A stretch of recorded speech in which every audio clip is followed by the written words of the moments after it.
안녕하세요. 저는 본업이 설거지고 부업이 청소기라고 소개를 하고 다니는 40대 중반의 여자입니다.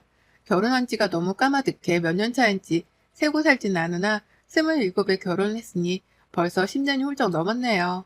성격이 달라도 너무나 다른 남자랑 결혼해 살며 그간 마음고생을 했던 걸 생각하면 제 눈물로 연못 하나를 만들 수 있을 겁니다. 부부 사이에 갈등이라고 할 것이 참 많았고요. 그 때문에 아이들한테는 미안할 만한 모습도 제법 많이 보이고 살았어요. 어찌 보면 어른답지 못했던 모습에 얼굴이 붉혀지기도 합니다. 남편과의 사이가 그리 살갑지 못하다 보니 인생살이 자체가 저에게 쉽지 않았어요. 늘 전투적으로 세상을 바라보게 되었고 늘 부정적인 시선이 제 머릿속 한켠에 진득하게 자리를 잡았던 것도 같습니다. 그런데 이런 저에게조차 늘 새롭다고 느껴질 만큼의 부정적인 기운을 안겨주는 사람이 하나 더 있어서 일이 사연을 적게 되었습니다. 웬만하면 부부싸움에서 얻은 노하우 그리고 깡으로 인해서 어딜 나서도 기죽지 않고 또 배짱 한 번 두둑한 저였는데요. 희한하게도 남편이 쏙 빼다 담다 못해 판박이 마냥 똑같은 시어머니 앞에만 서면 제가 얼어붙곤 했어요. 참 희한하죠. 그렇게 남편이랑 지지고 볶고 싸워가면서 밉네 어쩌네 하고 나면 시댁도 똑같이 미워 보여야 하잖아요. 그래서 시댁이고 뭐고 잘 보일 마음도 안 들고 얼굴 한번 비추고 싶지 않기도 하죠. 하지만 저는 그 반대였습니다. 남편이랑 정말 미치도록 싸우거나 싸움은 현재 진행 중이라고 할지라도 시댁만 가거나 시어머니의 부름을 받고 나면 강아지 마냥 얌전해지곤 했죠. 바보스럽게 말입니다. 사실 저는 친정엄마가 일찍 세상을 떠나서 엄마라고 부를 수 있는 존재가 어릴 적부터 곁에 없었습니다. 그래서인지 엄마 또래 어른들을 보는 게 늘 부러운 반에 불편한 반이었고요. 그와 동시에 나도 언젠가는 엄마 같은 존재의 사람이랑 팔짱도 끼고 다니면서 쇼핑을 해야지라는 은연중에 꿈 같은 걸 꿨었죠. 그랬던 제가 결혼을 하며 마주하게 된 시어머니는 처음부터 다정하지도 않으셨고 며느리에게 딸이라는 아부스러운 말조차 꺼내질 않는 차가운 분이셨지만요. 전 그냥 그대로가 좋았어요. 더 친해지며 시간이 더 지나가면 우리도 자연스럽게 말을 주고받으며 친하게 지낼 수 있지 않을까 싶기만 했습니다. 그래서 아무것도 바라지 않고 어머님이 시키는 건 시킨 거라면서 군말 않고 했어요. 특히 밥 짓는 걸로 잔소리를 많이 할 때에도 다 남편이랑 내가 잘 살게 하기 위해 가르쳐주는 거라 생각을 하며 군말 않고 받들었습니다. 멸치볶음에 머리를 따라고 할 때에도 된장 안에 있는 콩 모양의 것들을 죄다 빼라고 하실 때에도 말이죠. 어머님이랑은 가장 많이 부딪히고 혼났던 게 요리할 때였어요. 저희 남편이 정말 까탈스러운 사람이거든요. 입맛이요. 정말 이런 입으로 어릴 적에는 어떻게 밥을 먹었을라나 싶을 정도로 아무 음식을 쉽게 받아먹는 사람이 아니었습니다. 멸치볶음도 그 쥐꼬리만한 멸치인데도 불구하고 그 와중에 꼭 머리는 따야 먹었고요. 된장찌개에도 된장 안에 완전체 모양의 콩이 들어가 있으면 찝찝하다며 먹길 거부하는 사람이었어요. 그 바람에 어머님은 신혼초부터 이런 남편의 입맛을 와이프가 잘 맞춰줘야 한다는 소리를 하면서 저한테 남편 입맛에 딱 맞을 만한 그런 요리들을 가르쳐 주셨어요. 물론 선생과 제자의 개념이 아닌 주인마님과 하녀의 개념으로다가 잔소리를 퍼부어가면서요. 남편을 위한 요리를 하며 손이 너무 많이 가는 것도 문제였지만 사사건건 어머님이 아들밥을 잘 차려주고 있는지에 대해서도 확인하고 남편에게 직접 물어가면서 평가까지 하게 하니 저는 스트레스가 이만저만이 아니었습니다. 부담스럽고 짜증이 나는 걸 떠나서 무섭기까지 하더라고요. 그래서인지 저는 어머님의 이 모진 일들을 감당해내면서도 짜증 한 번을 내지 않았어요. 그냥 이 시기를 견디면 괜찮아지는 날이 오겠거니 하면서 시키는 대로 또 군말을 하지 않은 채 해내곤 했답니다. 그러니 어머님은 제가 원래 그런 아이라는 걸 아시고는 더욱 쉽사리 잔소리를 입 밖으로 뱉어내셨고요. 제가 유일하게 화를 낼 때에는 남편이랑 부부싸움을 할 때였는데요. 그때 밥 차리는 게 너무 힘들고 괴롭다면서 미치도록 소리를 지르고 나면 남편이 또 그 말을 그대로 시어머니께 전달을 해버리는 바람에 일은 더 커지곤 했답니다. 부부싸움을 하고 나면 꼭 어머님께 들켜서는 싸웠다고 혼이 나곤 했고요. 겨우 이겨내고 씩씩거리며 집에 가선 또 남편이랑 한바탕 싸움을 하면서 이 질기고도 독한 악연이 이어져 갔답니다. 그러는 사이 저는 집안에서 딱 청소하고 설거지하고 아이들 키우는 주부 그 이상 이하도 아니게 되었고요. 남편은 고치는 것 하나 없이 제가 차려주는 밥을 먹을 줄만 알고 치워놓은 집에 들어와 잠만 잘 줄 아는 가정이 되었죠. 여전히 어머님은 저 알기를 개떡까지 아셨고 지금도 명절이 아닌 평일에도 어머님이 남편 줄 반찬을 가져가라 하면 달려가 가져오는 처지였습니다. 그나마 어머님이 아들 반찬이라도 챙겨주려 하시는 덕분에 제가 할 일이 조금은 줄어서 거절을 할 이유는 없었거든요. 하지만 그럼에도 불구하고 순정적이던 제가 폭발을 할 때는 분명히 있었어요. 그건 바로 명절이 막 끝나고 난 다음이었죠. 명절 내내 제사상 차리고 고생을 하느라고 힘을 들여서 그런지는 모르겠지만 명절 연휴가 딱 끝이 나고 나면 온몸에 힘이 다 빠지는 것 마냥 정신을 차리기가 힘들곤 했습니다. 그래서 체력적으로도 그렇고 정신적으로도 가장 약한 시기 중 하나였죠. 그런데 하필 이 시기마다 저는 다른 사람도 아닌 시어머니한테 평소보다 몇 배의 섭섭함을 느끼곤 했답니다.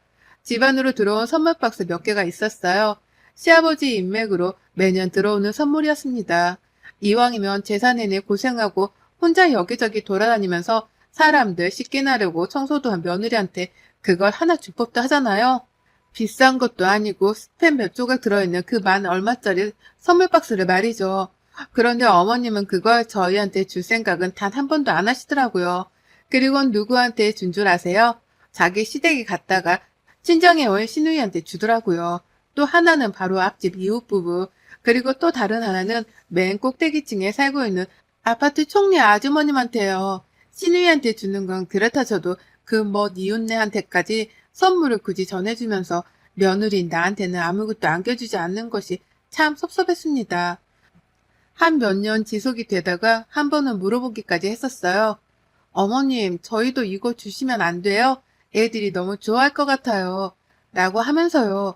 그런데 어머님이 단박에 거절을 하면서 세상 이해하기 힘들다는 얼굴로 저를 노려본 채 말씀하시더라고요. 네 남편은 네 남편 스팸 싫어하는 거 까먹었냐? 그런 정신으로 내일부터 남편 출근상은 또 어찌 차려주려고?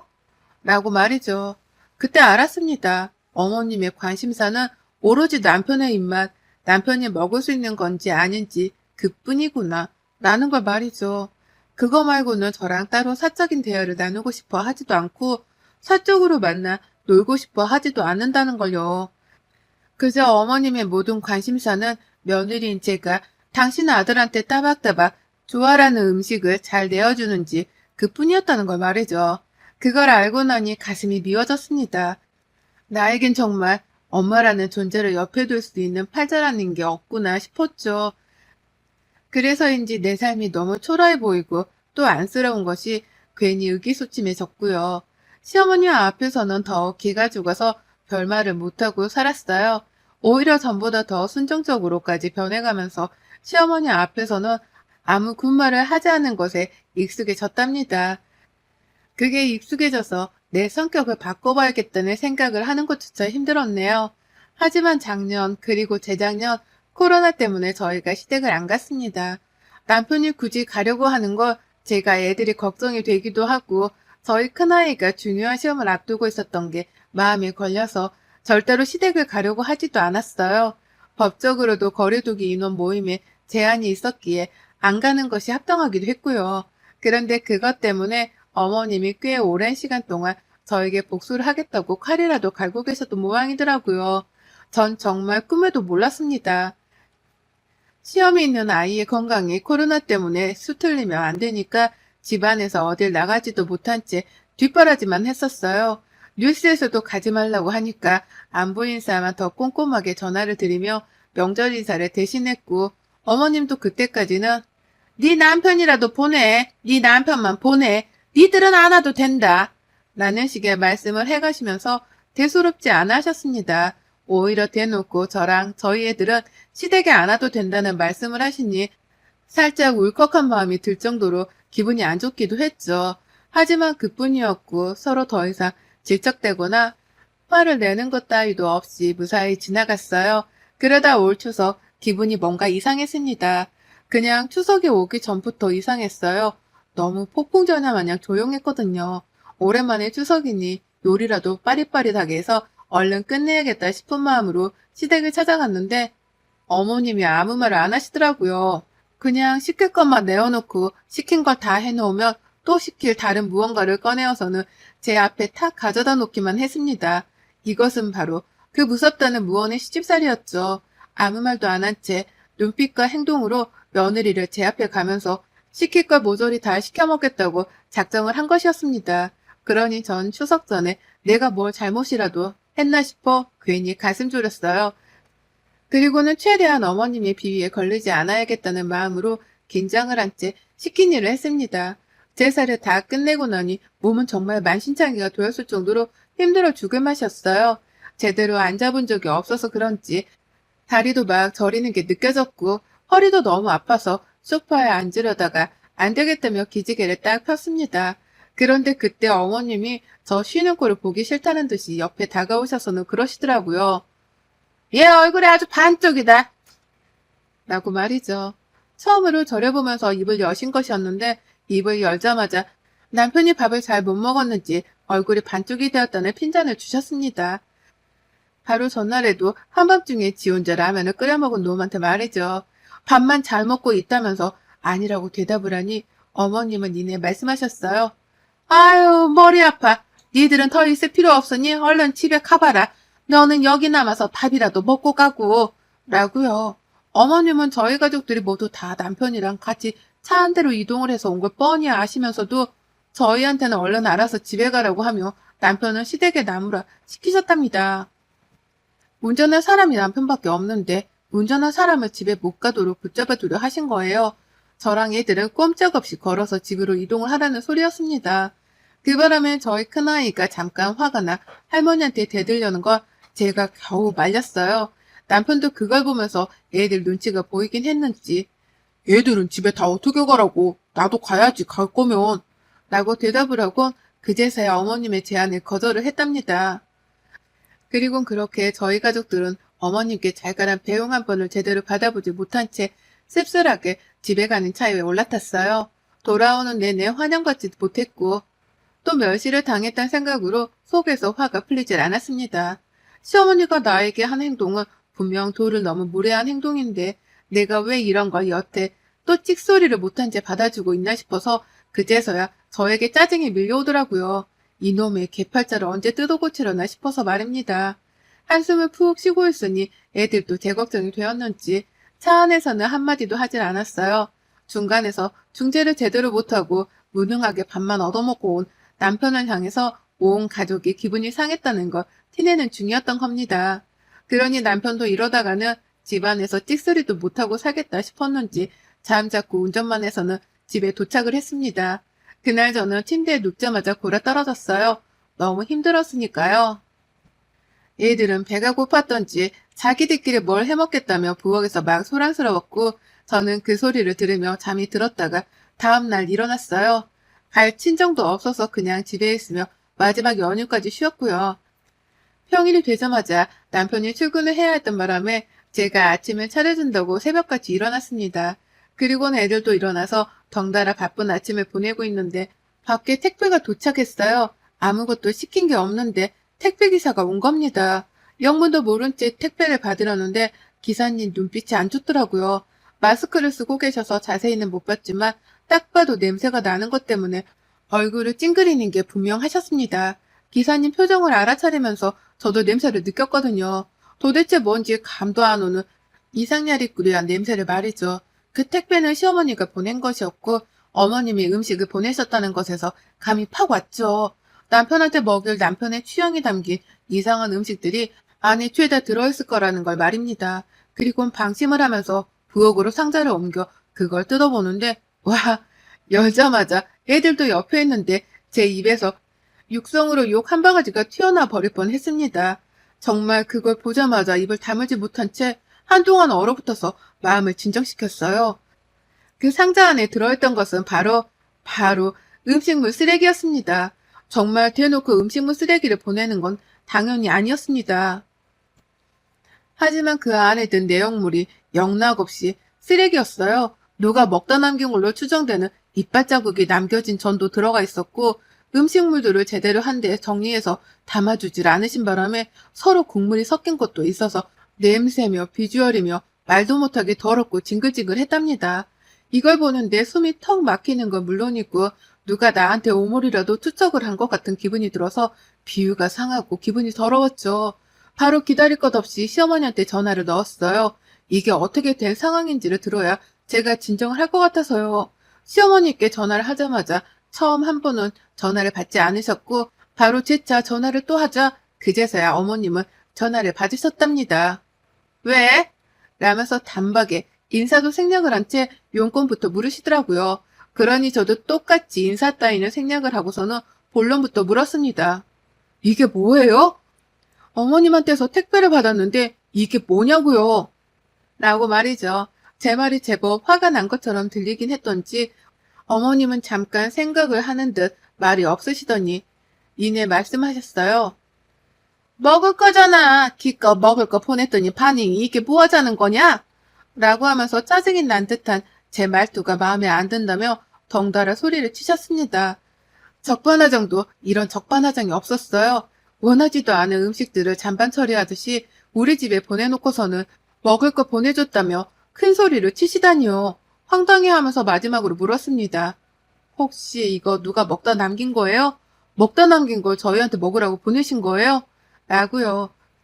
그러자 어머님은 잠시의 망설임도 없이 대답을 하셨죠.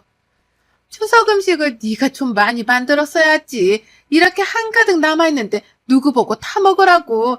다 네 친척들이 먹고 남긴 거니까 남이 먹던 거보단 훨 깨끗하다. 밀가루 묻혀서 다시 구워 먹으면 먹을만해.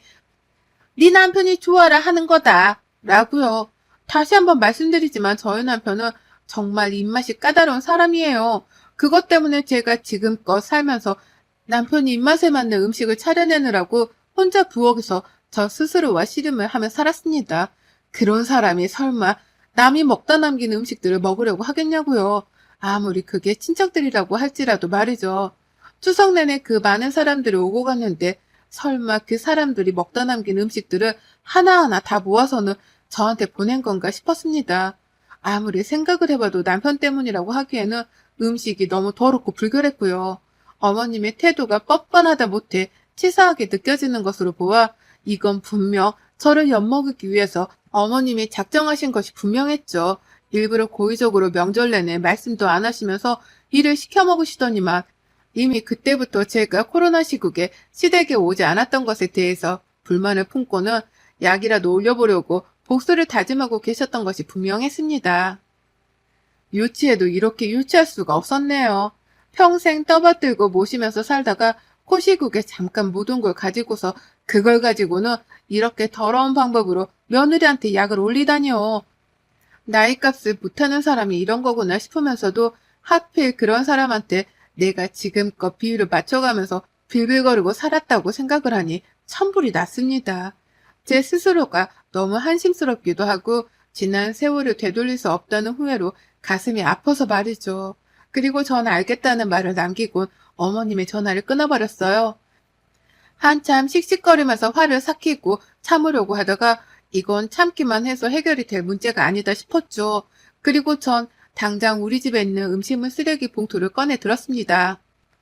일이 많이 번거롭기도 했고 또 냄새랑 음식들을 쓰레기 봉투에 담느라고 코끝이 쨍하게 아려오기도 했지만요. 솔직히 그 순간만큼은 복수의 칼을 가는 심정이었어요. 최대한 속이 통쾌할 정도로 복수를 해줘야겠다 싶었던 저는 아주 차곡차곡 음식물들을 한 입도 입에 넣지 않은 채 모조리 다 음식물 쓰레기 봉투 안에 집어 넣었답니다. 그리고는 그걸 도로 택배 상자 안에 집어넣고 택배 자체를 반품시켜 버렸어요. 시어머니 집으로 도로 돌아가도록 말입니다. 어머님은 음식을 먹으라고 봉투 안에 담아 보내셨으나 저는 버리라며 음식물 쓰레기 봉투 안에 집어 넣어서는 그걸 반품시켜 버렸답니다. 하루 종일 잠잠하더니만 다다음 날 택배를 받은 건지 어머님 전화가 오후 늦게부터 요란스럽게 울려대기 시작했어요. 어찌나 요란하게 울리던지 제가 받지 않고 버티고 있자 문자로까지 받으라고 난리를 치시더라고요. 왜 택배를 도로 보냈냐면서 왜 멀쩡한 음식이 음식물 쓰레기 봉투에 들어가 있는 거냐면서 말이죠. 나한테 버리라고 보낸 거냐며 막 오타를 장난하게 써가면서 흥분을 해서는 문자를 보내다가 또 흥분을 못 참겠었는지 전화를 막 하시다가 제가 전화를 안 받으니 또 문자를 막 격렬하게 써가면서 연락을 시도하셨답니다. 그리고 전 그 어머님의 전화는 끝까지 무시를 했고요. 결국 문자로는 답장을 해드렸어요. 어머님이나 많이 드세요. 전 이미 갖다 버린 음식들이니까. 이런 식이면 저 이제 다시는 시댁 안 가요. 호구짓도 한두 번이어야지. 라고요. 이모티콘 하나 없는 정색의 말투로 이 문자를 보냈답니다. 그리고는 그걸 끝으로 전 어머님의 핸드폰을 차단시켜 버렸어요.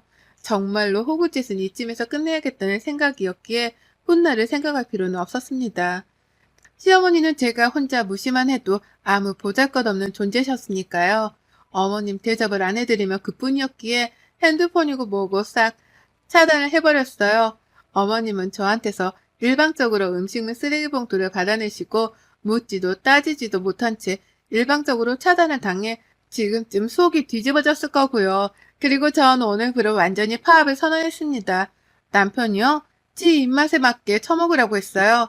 다시는 나한테 콩알만한 멸치대가리를 따게 하지 말라는 말을 하면서 각자 밥은 알아서 챙겨 먹자고요. 결국 나한테 함부로 하면 지들만 손해라는 거 이참에 명명백백 밝혀줄 참입니다. 저 이제 곧 40 후반인데 남은 생이라도 더는 음식 걱정 안 하고 편히 좀 살래요. 어머님의 도발 덕분에 복수 한번 기똥차게 하고서 시집살이에서 영영 탈피하렵니다. 여러분의 생각은 댓글로 남겨주세요. 오늘도 시청해주셔서 정말 감사합니다.